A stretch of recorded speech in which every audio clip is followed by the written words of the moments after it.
एक राजा ब्राह्मणों को लंगर में भोजन करा रहा। तब पंक्ति के अंत में बैठे एक ब्राह्मण को भोजन परोसते समय एक चील अपने पंजे में एक मुर्दा सांप लेकर राजा के ऊपर से गुजरी और उस मुर्दा सांप के मुख से कुछ बूंदें जहर की खाने में गिर गई।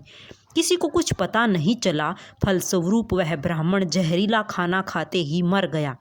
अब जब राजा को सच का पता चला तो ब्रह्म हत्या होने से उसे बहुत दुख हुआ।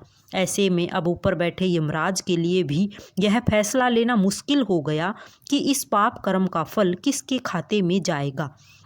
राजा, जिसको पता ही नहीं था कि खाना जहरीला हो गया है, या वह चील जो जहरीला सांप लिए राजा के ऊपर से गुजरी, या वह मुर्दा सांप जो पहले से मर चुका था।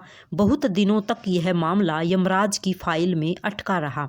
फिर कुछ समय बाद कुछ ब्राह्मण राजा से मिलने उस राज्य में आए और उन्होंने किसी महिला से महल का रास्ता पूछा।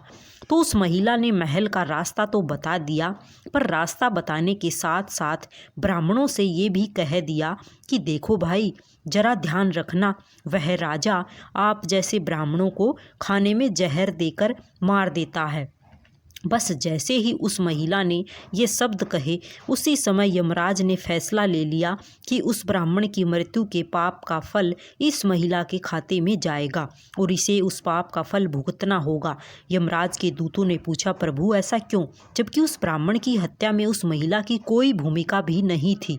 तब यमराज ने कहा कि भाई देखो, जब कोई व्यक्ति पाप करता है तब उसे आनंद मिलता है, पर उस ब्राह्मण की हत्या से न तो राजा को आनंद मिला, न मरे हुए सांप को आनंद मिला और न ही उस चील को आनंद मिला, पर उस पाप कर्म की घटना की बुराई करने के भाव से बखान कर उस महिला को जरूर आनंद मिला।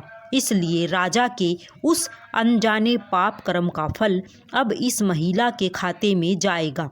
बस इसी घटना के तहत आज तक जब भी कोई व्यक्ति जब किसी दूसरे के पाप कर्म का बखान बुरे भाव से बुराई करता है, तब उस व्यक्ति के पापों का हिस्सा उस बुराई करने वाले के खाते में भी डाल दिया जाता है।